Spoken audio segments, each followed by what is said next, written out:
There are a lot of movie tropes that people can recognize from just a single image, or maybe even through a phrase or a quote. Tell someone about sucking blood and a pretty obvious picture will be painted in their head. But sometimes these tropes become more than just recognizable, more than just a portion of media that's used sparingly throughout. No, sometimes they become their own genre altogether. Zombies as a category has outgrown many of Hollywood's most popular concepts, and while zombie movies may seem like a dime a dozen nowadays, this wasn't always the case. There was a time before The Dead Don't Die, or 28 Weeks Later, or Dawn of the Dead, or COVID-21? God, seriously? That's insensitive. Regardless, the concept of zombies wasn't always such a mainstream staple that had so many ripoffs you couldn't bear to think about it anymore. There was a time when the idea of zombies was fresh and new. Before we had an entire Call of Duty zombie storyline, before The Walking Dead had 11 seasons, there was something that inspired it all. Now, if you know zombies, you probably think you know where I'm going with this. That's right, for us to really understand zombies, we need to go to the beginning, the very origin of it all. We're going to Haiti. Yep, you heard me. Don't even think about George Romero and the Night of the Living Dead. You haven't earned that yet. We got a whole history lesson first. In all seriousness, the idea of anything successful or popular is usually attributed to whoever did it the best. In this case, George Romero's Night of the Living Dead. After all, history is written by the victors, and many of the Haitians responsible for the creation of zombies aren't really around to defend themselves. But just because they aren't as popular when talking about zombies, doesn't mean that they aren't relevant when dissecting the history of the genre. In fact, the complete opposite remains true, as the original Haitian depiction of zombies is what we find when looking at the roots of zombies we know and love today. Firstly, I just need to briefly mention that I am not an expert in Haitian folk beliefs, nor do I represent the Haitian people in any way, so any articles I take information about will be linked in the description of this video. Feel free to use them to comment on this video your take on this. Our story begins in Haitian folklore, where the idea of zombies is not as aggressive as we know it today, but is instead seen as a punishment for decisions made in your lifetime. The zombie belief has its roots in traditions brought to Haiti by enslaved Africans and their subsequent experiences in the New World. It was thought that the voodoo deity Baron Samedi, I'm sorry for the poor pronunciation, would gather them from their grave to bring them to a heavenly afterlife in Africa, unless they had offended him in some way, in which case they would be forever a slave after death, as a zombie. English professor Amy Willens has written that the modern concept of zombies was strongly influenced by Haitian slavery. Slave drivers on the plantations, who were usually slaves themselves and sometimes voodoo priests, used the fear of zombification to discourage slaves from committing suicide. The idea of mindless zombies walking around became infinitely more popular during the United States occupation of Haiti between 1915 and 1934. Fun fact, during this period there was a significant increase in reported zombie sightings. Real people who thought that there were zombies kicking around in their neighborhood. And we say that Americans only recently got dumb. There are many examples of cultures that harbor mythos which have some description of what we consider zombies. The Congo describes a version of zombies that is more akin to an incorporeal general spirit. Similarly, in South Africa, there is mention of zombies as well. This next portion is going to include some of the worst pronunciation you've ever heard, so I apologize in advance. You've been warned. The idea of physical zombie-like creatures is present in some African cultures, where they're called Jidanshani in Sotho and Madashwani in Venda. In some communities, it is believed that a dead person can be zombified by a small child. It's also said that a spell can be broken by a powerful enough Sangoma. It's also believed in some areas of South Africa that witches can zombify a person by killing and possessing the victim's body to force it into slave labor. After rail lines were built to transport migrant workers, stories emerged about witch trains. These are trains which appeared ordinary, but were staffed by zombified workers typically controlled by a witch. The trains would abduct a person boarding at night, and the person would then either be zombified and join the crew, or beaten and thrown from the train a distance away from the original location. This form of zombification is more like a possession, where an external entity is able to dictate and control your actions. I'm sure you're all familiar with this sort of thing, as it's super common to see in movies, TV shows, games, and even books. But there is one thing that both of these types of zombies have in common. This idea of forced slavery was shown in both of the cultural mythos which I described, yet it's not seen in the modern day depiction. This could be for one of several reasons. Maybe the slavery aspect is a bit too gruesome or complex for it to be used in the modern day media, or because the inclusion of this aspect adds a level of detail that typically is not seen in zombie stories. Usually the depiction of a zombie horde is meant to be a brainless blob and a sign of the end times. There are shows and movies that use the zombies as part of a deeper narrative for sure, but zombies themselves aren't normally a thought-provoking part of that story. This usage of zombie has shifted their reputation from that of a slave to that of a drone. Its only real purpose being to kill whatever it can see because it's far past redemption. This is also why many forms of media depict killing hundreds of zombies without thinking a second thought, because it's pretty standard practice that once someone is a zombie, they aren't coming back. However, we don't just see the modern day zombie formed by culture and mythos of other countries. We also have some modern day examples of zombies in the real world. Well, zombie ants, anyway. Ophiocordyceps unilateralis, commonly known as zombie ant fungus, is an insect pathogenic fungus discovered by British naturalist Alfred Russel Wallace in 1859, and currently found predominantly in tropical forest ecosystems. O. unilateralis infects a specific tribe of ant, with a full pathogenesis being characterized by alteration of the behavioral patterns of the infected ant. Infected hosts leave their canopy nests and foraging trails for the forest floor, an area with a temperature and humidity suitable for fungal growth. They then use their mandibles to attach themselves to a major vein on the underside of a leaf, where the host remains after its eventual death. The process leading up to mortality takes 4 to 10 days and includes a reproductive stage where fruiting bodies grow from the ant's head, rupturing to release the fungus spores. O. unilateralis is in turn also susceptible to fungal infection itself, an occurrence that can limit its impact on ant populations, which has otherwise been known to devastate ant colonies. Thankfully, looking at this as more of a fun thought experiment than anything else, the scientists believe it to be highly unlikely that this fungus can mutate and somehow affect humans. But it is interesting to see something relevant in pop culture actually have its own place in nature. Now that we have a decent understanding of the very beginning of zombies and what a zombie is, it's safe to mention the movie you all came here for, The Night of the Living Dead.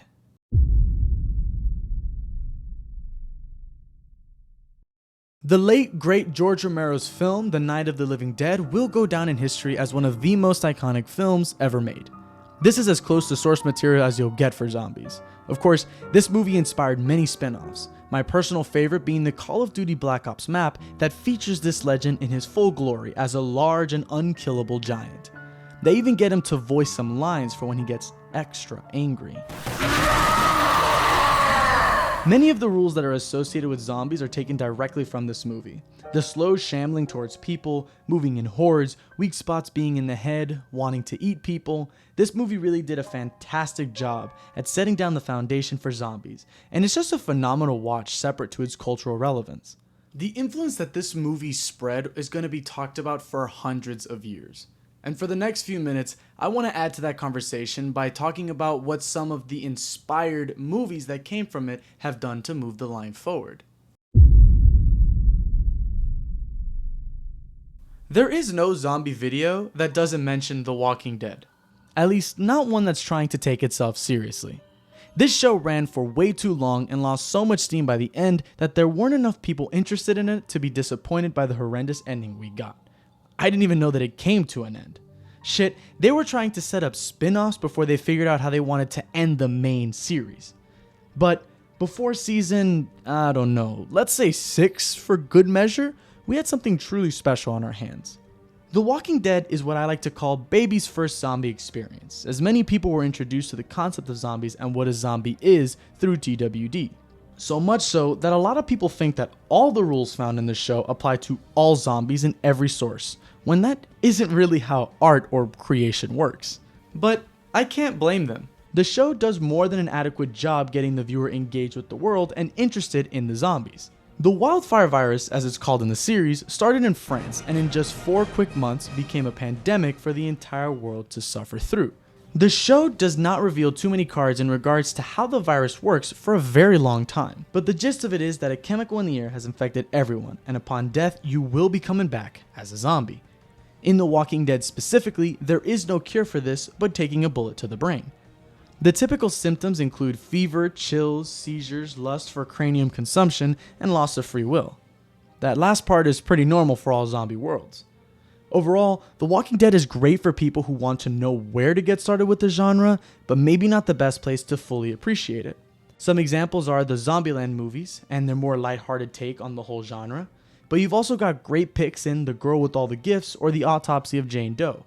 Obviously, Night of the Living Dead needs to be mentioned here. It's like zombie nerd homework for anyone interested in learning more. And Juan of the Dead is also a movie. Maybe watch it, maybe don't.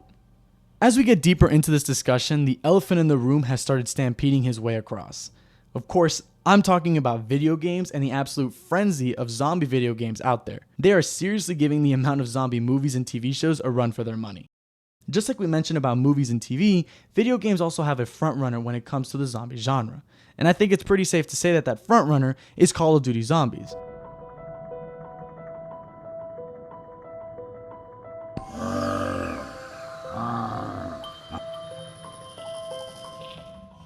When we look at what COD Zombies has done for the genre as a whole, we can instantly notice multiple parallels between COD and TWD. Both are easy to get into and enjoy, both are probably the most popular depiction of zombies in their respective medium, and both are great as an introduction, but not really that good once you've come to love and appreciate everything Zombies has to give you. The Zombies mode for Call of Duty started in the 2008 release of Call of Duty World at War, where a new game mode featuring the undead swarming the player one wave at a time was debuted. As the later COD games released and newer zombie maps came out, a story started to form beneath the cracks, whether through the map itself, rare dialogue from the player characters, or entire Easter egg missions deliberately performed by all players involved. The best way to describe the Call of Duty Zombies experience is by comparing it to asking someone to drink the entire ocean with just one silly straw. There's so much on offer here, so much that players want to know, but the game isn't really interested in telling you. This worked for the first few releases, but as the years passed and the gimmick got old, many players became uninterested and moved on. Veteran players can only look in shame as their love was torn apart in front of them, while new players simply didn't have anything firm enough to set their roots into. But this isn't the only game that has zombies. Actually, not even close. Some of my favorites are the Left 4 Dead series, where you and a band of 3 others are constantly left for dead through various means, be it a chopper that just didn't see you, a car that has no interest in you, or a plane that chose to crash while you were in it. It's a simple game where the main goal is to finish a primary objective like putting gas in a car and get into the safe room. But it's really fun. The characters are extremely iconic, and its influence can be seen all over the industry. Next we have the Dead Island series, with a unique cast of characters and a decent enough story in all of them to keep the player engaged, except for Dead Island 2. I played these games a lot while I was growing up, but as I got older I started to revisit them, and I found myself wanting more. I felt like something was missing, but I couldn't really tell you what it was. Finally, we have Dying Light. This was the messiah I was looking for. In my opinion, the best zombie game that's ever been released and one of my favorite games of all time. I'm actually trying to fully complete the game 100% style as I make this video, and I'm loving every second of it. Except for those fucking Dying Light adds a heavy emphasis on parkour, which just feels right in a game littered with the undead. The rooftops are no longer just skyboxes in an empty world, they're now your best friend when getting away from or running to any nearby zombies or events. The parkour feels fluid, and the upgrades you get throughout the game make it even better. It's just a shame about the sequel. I'm starting to notice a pattern. Zombies do really well in open world settings, or games that try to give off the impression of being open to the player. Ask any gamer what they think of Invisible Walls, and you'll hear a pretty resounding hatred towards them, because taking agency away from the player isn't fun, and most of the time, it's a sign of poor decision making on the developer's part. But fill a corridor with zombies, and you won't get the same reaction. Even though these both accomplish the same thing, one makes the player aware of their choices, and gives them a choice to begin with. They aren't physically incapable of progressing past some arbitrary roadblock. They're making an active choice in not going to the meat grinder that is that hallway. When used correctly, zombies can add weight and consequence to a world that other tropes just can't do. They're versatile in how they can be used, and their perception is always shifting as new properties come out. Originally, they were slow as shit and were only a problem in hordes. Now we have a multitude of projects that show zombies as runners, climbers, tanks, spitters. The list goes on, and it will continue to grow until the end of time, because that's what good media does. It evolves with time and effort. And if you're really good, you might just infiltrate some other genres too. Zombies are to video games and movies what M. Night Shyamalan is to plot twists. You'd be hard-pressed to find one without the other. Because for every shocking reveal in The Happening or The Sixth Sense, you have a form of media that adds zombies to their lineup. Whether it's done through parody or as a cameo appearance, zombies have been commonly seen in almost every story that's ever been done. From a What If episode on the Avengers being zombies to the first episode of Adventure Time, everyone uses them eventually.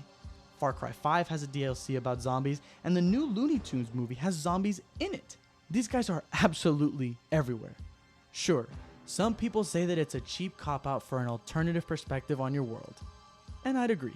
That is pretty much exactly what it is 9 out of 10 times, but you gotta enjoy the good ones before they're all gone. However, zombies don't have to actually physically be in your media for them to have influenced it.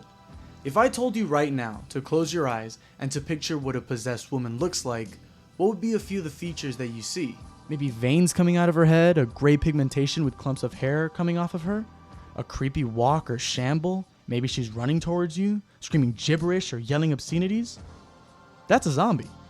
Even movies that aren't based on the concept of zombies have some of their influence sprinkled in there, because it's so ingrained into our culture that we can't help but use it in other stories we want to tell. I'm sure George Romero is looking down at the world, proud of what he was able to contribute to it. I know I would be.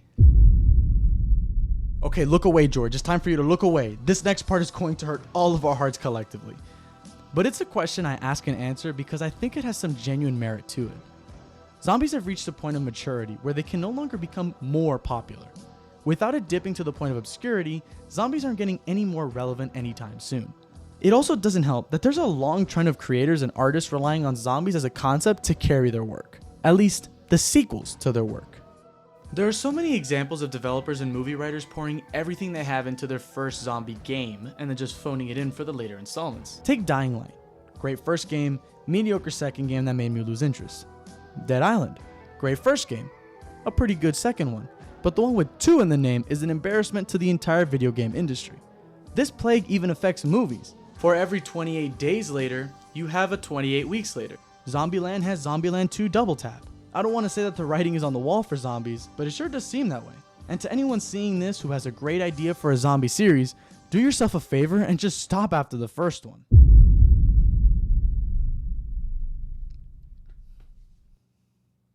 As I did research for this video, I started to wonder what exactly it was about zombies that made everyone so interested.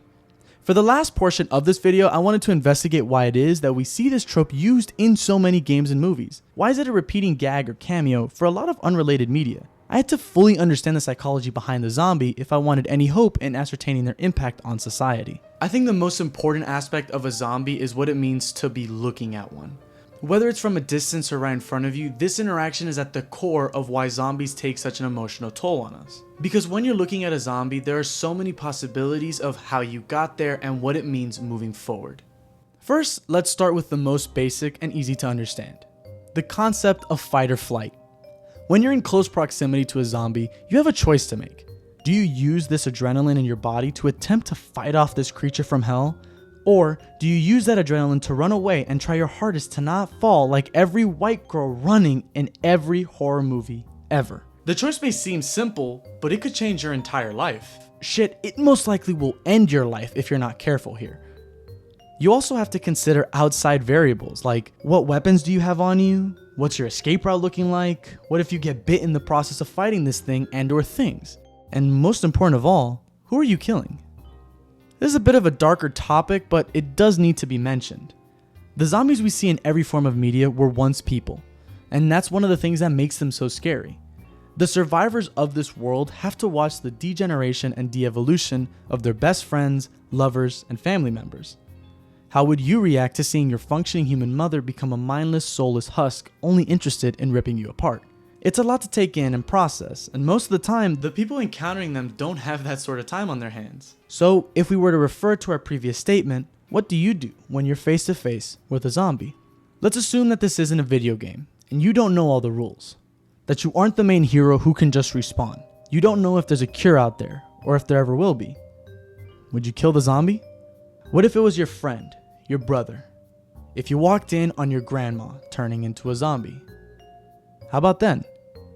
Could you take the life of one of your beloved if it meant you got to live? Is it even worth living past that point after what you did? This hypothetical interaction between a normal person and one zombie is fundamentally why zombies are so terrifying to us. They're shrouded by mystery and terror and act as a false narrator most of the time. False in the sense that they're not going to give you great insight into the current situation. Every time you see a zombie, you make a choice. But not just about your survival, but about mercy, respect, dignity, love, fear. This might be the last time you ever see this person again. And your words to them may have already been spoken. Can you live with that? Many people can't. The phrase "life isn't fair" is used millions of times a day all around the world. But in this case, it really isn't. I know people who can't stomach the idea of a zombie. It's just too real for them to think about that sort of loss. I know others who are terrified of the very word. Seeing the entire Candy Kingdom turn to zombies means they're gone forever. And they're most likely never gonna come back. I've wondered for years why they chose to start Adventure Time on this note. Why essentially kill all of your characters before your viewer can even get to know them? I think I finally know the answer. It's because they couldn't afford for you to care about them. Once you finally get invested in the lives of the Ice King, Jake, or Princess Bubblegum, seeing them turn into a zombie can be too much to handle. Maybe by starting the show on this note, you can show the audience that life is fragile. That no matter how much you love these characters, at any moment, a vial can break, a squirrel can poop, a virus can mutate, and then it's all gone for good. It's almost poetic that they chose to start one of my childhood shows this way. And I don't think I would change that even if I had the chance. And that's the impact that zombies can have on you.